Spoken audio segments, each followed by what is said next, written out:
ការពិព្រឹកថ្ងៃទី2ខែឧសភាឆ្នាំ2025រដ្ឋបាលសង្កាត់អណ្ដូងខ្មែរនិងភូមិទាំង5ភូមិដឹកនាំដោយលោកកុងសុផុនចាស់សង្កាត់អណ្ដូងខ្មែរអនុវត្តយុទ្ធនាការកម្ពុជាស្អាតខ្មែរធ្វើបាននិងយុទ្ធនាការសម្អាតផ្លូវជាតិគ្មានសំរាមផ្លាស្ទិកក្នុងភូមិសាស្ត្រសង្កាត់អណ្ដូងខ្មែរក្រុងកំពតខេត្តកំពតក្នុងយុទ្ធនាការនោះមានការចូលរួមពីមន្ទីរបរិស្ថានខេត្តកំពតលោកគ្រូអ្នកគ្រូសិស្សានុសិស្សនៃវិទ្យាល័យព្រះរាជសម្ភារសាលាបឋមសិក្សាវត្តកំពតវិទ្យាល័យអែលសាវែលសាលាបឋមសិក្សា1មករាក្រុមហ៊ុនប្រមូលសម្រាមកំពតគ្រីននិងប្រជាការពារសរុប694នាក់ស្រី437នាក់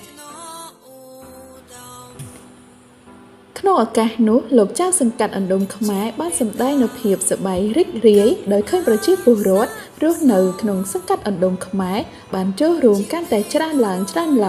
លើការងារអនាម័យបរិស្ថាននិងការគ្រប់គ្រងសំរាមជាមួយគ្នានោះដែរលោកចៅសង្កាត់ក៏ថ្លែងអំណរគុណដល់អង្គភាពមន្ទីរពាក់ព័ន្ធជាពិសេសមន្ទីរបរិស្ថានខេត្តនិងមន្ទីរទេសចរខេត្តតែងតែចូលរួមលើកទឹកចិត្តនិងចូលរួមដោយផ្ទាល់ក្នុងការងារអនាម័យបរិស្ថាននិងសោភ័ណភាពក្នុងភូមិសាស្ត្រសង្កាត់អណ្ដូងខ្មែរក៏ដូចជាក្រុងកំពតនិងខេត្តកំពត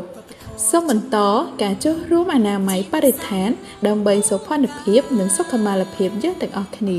យើងត្រូវខំថែឲ្យបានធិនធាយើងជាកូនខ្មែររួមគ្នាថែមរតកដូនតាជាតិយើងថ្លៃថ្លាដោយសារយើងចេះសាមគ្គីគ្នារួនដៃគ្នាឡើងមិនអើយក៏សាំងជាតិអភិវឌ្ឍ